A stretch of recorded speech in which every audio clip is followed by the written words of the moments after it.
Welcome to the Great Basin Fire Potential Briefing for Wednesday, April 7th. Over the last 24 hours, we've had a couple of new small fires in parts of northern Utah and southern Nevada, but also a day or so ago, we did have some larger fires in southwest Utah and also parts of northwest and northeast Utah due to the windy conditions. Over the last 14 days, we've seen precipitation move across the Great Basin, mainly over the central and eastern portions of the area, with very dry conditions over western and southern Nevada into southwest Utah. We've also had some drier areas up into Idaho as well. However, any area that saw precipitation was generally below normal for the time of year.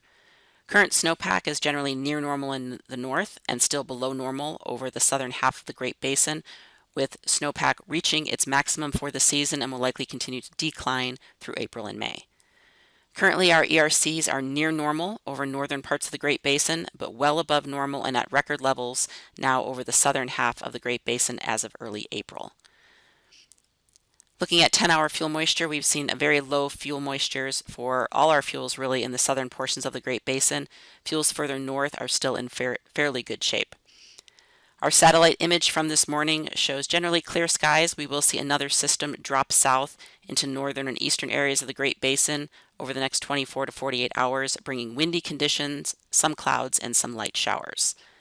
So looking at later today, we will see a generally breezy winds, especially over northern areas, but that next system will start dropping south. We'll also see some breezy winds today over parts of the Sierra Front. Generally have low fire potential in the north and still moderate fire potential in the south with those dry conditions. So again, later this afternoon, we'll see winds pick up along the Sierra Front and start to pick up over central Idaho, but certainly winds across Utah will be weaker than what we saw the last couple of days. However, this is just a temporary reprieve as we do expect winds to increase again on Thursday. Still low relative humidity over the southern half of the Great Basin in the single digits to low teens.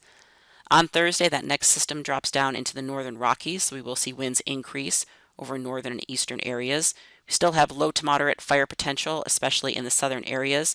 There is a fire weather watch over eastern Utah for Thursday for those gustier winds and dry conditions, and we will be watching that for any high risk. So on Thursday, the strongest winds will be over Idaho and Utah and eastern areas of Nevada, with northwest wind gusts in the 35 to 40 or 45 mile per hour range again. The lowest relative humidities will remain over the southern and eastern half of the Great Basin. So again, it's really eastern Utah, which is what we will be watching with those drier conditions and gustier winds on Thursday. On Friday, that system quickly exits the Great Basin with lighter winds and still moderate fire potential in the south. So again, lighter winds across the Great Basin on Friday, but yet another system will be impacting the area this weekend. Forecast amounts of precipitation are fairly light. Only central and eastern Idaho into Wyoming will likely see some light shower activity, but again, fairly minimal as far as amounts. As we move into the weekend, another system will be dropping down from the north, so another repeat of gusty winds on Saturday in advance of this system. So we will be watching areas of Utah that are on the drier side to see if any of those winds line up with those lower relative humidity.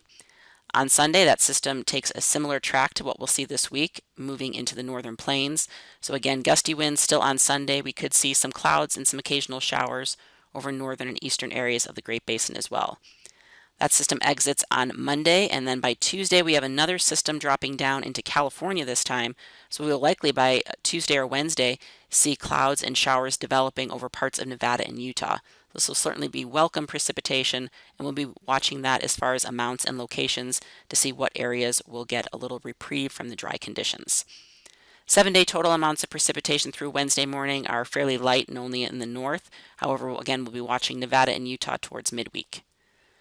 The 8 to 14-day outlook taking us into the second and third week of April shows warm and dry conditions for the Great Basin. That concludes our webcast for today. Check back on Friday for the latest updates.